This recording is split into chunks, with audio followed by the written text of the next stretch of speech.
injury, and how confident were you that you could perform like you did tonight after missing last week? I definitely felt very confident, and I would say a lot of that goes to Ron Corson and the whole medical staff and the training staff. We've been rehabbing 3 times a day. They've done so much and brought so many things in as specific for my injury and what we could have done. And they did so much. I've had muscle, pulls and tears and strains and all that before. I've never had one heal this fast and feel as good as it does right now. JT, after seeing Stetson throw it downfield so much last week, and I know you threw behind the last scrimmage a lot against Clemson, different game plan. Was it the kind of building on what Stetson did last week with throwing the ball downfield so much? A lot of it is just taking what the defense gives us and what Coach Monken calls. At the end of the day, I have, Coach gives me input for what I want to run and what I like. And if there's anything I see specifically that I want to go in and attack, for this week, I think this defense was similar schematically to UAB in a couple of areas. I think they, and I give South Carolina a lot of credit. I think that's a really good football team. They play fast, they play hard, they play disciplined, they do what they do and they do it well. They weren't busting coverages. They were where they were supposed to be. I think they were well coached. But schematically, I think they were a little similar to UAB and a lot of the things that, we took advantage of against UAB, I think we were able to take advantage of today. So no, I wouldn't say it had anything to do with the last week in terms of, what we did. I would say it had to do in terms of how we chose to attack this week. We'll next go to Mike Griffith, followed by Brandon Sudge. Yeah, JT, I know you said a lot of it's taking what the defense gives. Still, how big was it to be able to get those perimeter receivers going and have Kearis back in the rotation? Yeah, it was great to have 10 back. We've missed him and I've missed him.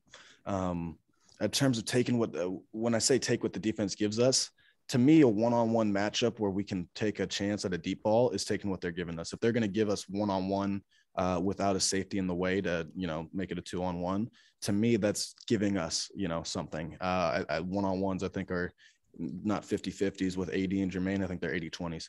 And the biggest thing that they understand with me is that I told them I'll throw it to you 4 times in a row. I'll throw you a jump ball 4 times in a row. Don't let it get picked. And I trust them. I trust that they're not going to let the other team come down with it. So when they get one-on-one, to me, you're giving me a chance. And I like that chance with the guys that we have. Is there an update on Sherrod and then Seth?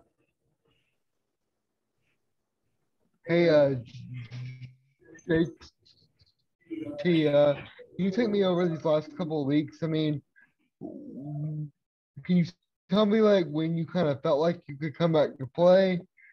Could you have stood it up last week if you needed to? And what was kind of the process like of getting yourself back into a spot to I think I'm good. Gotcha. The last few weeks have been very rehab heavy. Just focused on, could we have thrown a lot more last week? Yeah, probably. Would that make sense with a muscle injury? No. So, we've been very focused on, let's rehab it as much as possible. See if you're good to go Saturday. I did suit up last Saturday. I felt pretty good throwing in warm-ups. But having not practiced as much as normal, Coach made the decision to go with Stet and Carson. And then this week, we started to get back into it. And then, I felt really good to go by game time and, I went. We'll next go to Anthony Dasher, followed by Paul Newberry. Hey, JT, good to see you. Not to sound like a Debbie Downer or anything, but does the offense feel like it maybe left some points on the field in the second half? And was it a little bit disappointed that maybe the offense didn't finish as strong as it started? I think we should have. It's something that, I'm always going to look on film before I say anything, before I make any claims. I have, thoughts and feelings based on that. I don't really think it was an effort thing as much as it was an attention to detail thing. In the second half, we don't have quitters and players that are saying, take me out of the game, when we're up by a good margin. What first comes to me is that there was an execution error on my part through an interception. With Kendall fumbled. I didn't get to see the play, so I don't know anything about it. Small execution things, and that's what we did so well in the first half was we executed on third down. We had 11 players executing on third down, and that's why we converted 3 third downs on a 90-yard drive for a touchdown. And we just didn't do that well enough is my initial reaction, but I'll see more when we watch film. Hey, Stetson, how you doing? I'm Stetson, JT. No, wait a minute, wrong week. Threw me off for a second. But I was going to ask you, watching Stetson last week throw 5 touchdowns, obviously fans see that and they're like, oh, should somebody maybe sharing the job? Should Stetson get more playing time? What are you thinking when you're watching his performance last week and what impact it might have on you? The first thing is we're pumped for him. Everyone in the quarterback room, when I say we, I mean me, Carson, Brock, Jackson, but I mean really the whole quarterback room. It's amazing the quarterback room that we have. From the outside, I think a lot of people see the quarterback as, obviously the premier position. You can only play one, and everybody's always, every quarterback's dying to, be that guy. Does everyone in that room want to play every game? Yeah, obviously.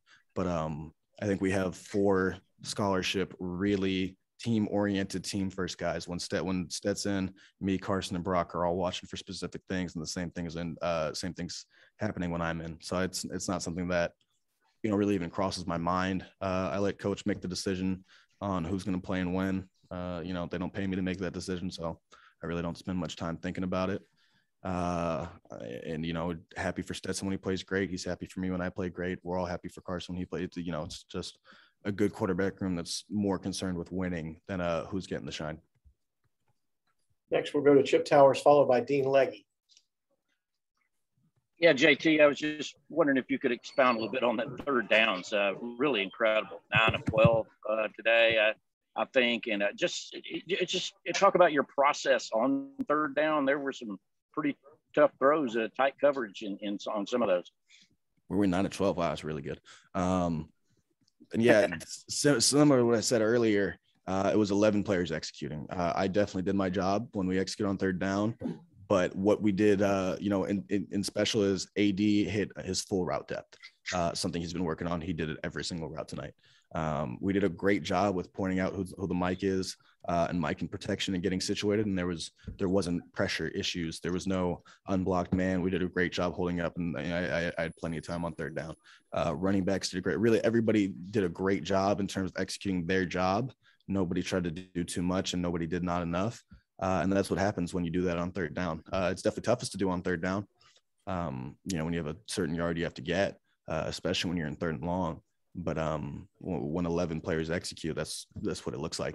Route depth, quarterback on time, line protection, everything. Hey, JT, I wanted to ask, when did you know that you were relatively healthy enough to play? And how do you know that this won't sort of come back with the type of injury it's been? Okay, so both questions. First, I'd say throughout the week, this week I felt a lot better, significantly better than I had before. And a lot of that comes with just rest, with muscle injuries. And how do I know it won't come back? Is because I trust Ron, and I trust Connor Norman. I trust, everybody in that training room. I don't think they're going to lead me astray. They're not going to throw me out when, it's not right for me and my body. They've never done that, and I don't think they ever will do that. So if they say I'm good to go, I'm good to go. We have time for 2 more questions. We'll go to Allison Mastrangelo, followed by Jake Rowe. Hey, JT, 2 quick questions. One, it looked like you were taken out briefly when Stetson came in. What was the reason for you being taken out? And also, what was just experiencing 92,000 Sanford Stadium at night for you? Just what was this like for you tonight? Okay, so first on the initial decision with Stet going in, that was just coach's decision. I believe he felt both quarterbacks had earned playing time. And it's really not something that's very rare in college anymore either, is that when you have a lot of confidence in multiple quarterbacks, you try them out and, you see different angles and how things are working.